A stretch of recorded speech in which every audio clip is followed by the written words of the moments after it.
విజయమ్మ దగ్గరకు ఊర్లో ఉన్న పెద్ద మనుషులు వస్తూ ఉంటారు. అది చూడగానే అక్కడ ఉన్న విజయమ్మ అయితే రండి రండి చంచలమ్మ దగ్గరికి వెళ్ళారా, చంచలమ్మ ఏమంది అని చెప్పేసి అయితే అడుగుతూ ఉంటుంది. ఆ మాటలు వినగానే అక్కడ ఉన్న వాళ్ళందరూ అయితే ఒకరి ముఖాలు ఒకరు చూసుకుంటూ ఉంటారు.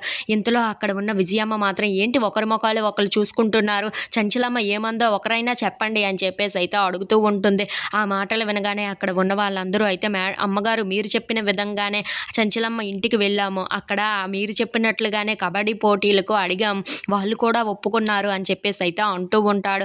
ఆ మాటలు వినగానే అక్కడ ఉన్న విజయమ్మ అయితే ఒక్కసారిగా చాలా సంతోషిస్తూ ఉంటుంది. ఇంతలో ఒకళ్ళ ముఖాలు మళ్ళీ ఇంకొకరు చూసుకుంటూ ఉంటారు. ఏంటి ఇంకా ఏమైనా అన్నదా, ఏంటి అన్నది చెప్పండి అని చెప్పేసి అయితే అడుగుతూ ఉంటుంది. ఇంతలో అక్కడ ఉన్న వాళ్ళందరూ అయితే యాక్టింగ్ చేసి మరి దమ్ముంటే కాసుకో విజయమ్మ, కప్పంతా మాదే విజయమ్మ అని చెప్పిందమ్మా అని చెప్పేసి అయితే అంటూ ఉంటారు. ఆ మాటలు వినగానే అక్కడ ఉన్న విజయమ్మ మాత్రం ఒక్కసారిగా షాక్ అయిపోతూ ఉంటుంది. ఏంటి చంచలమ్మ ఇలా అన్నదా అని చెప్పేసి అయితే అడుగుతూ ఉంటారు. ఇంతలో అక్కడ విన్న విజయమ్మ మాత్రం అవునమ్మా దమ్ముంటే కాసుకో విజయమ్మ, కప్పంతా మాదే విజయమ్మ అని చెప్పేసి అయితే మళ్ళీ యాక్టింగ్ చేస్తూ ఉంటారు. అది చూడగానే అక్కడ ఉన్న విజయమ్మ మాత్రం ఆపండి, చంచలమ్మ ఇలా అందా నా కోసం అని చెప్పేసి అయితే అడుగుతూ ఉంటారు.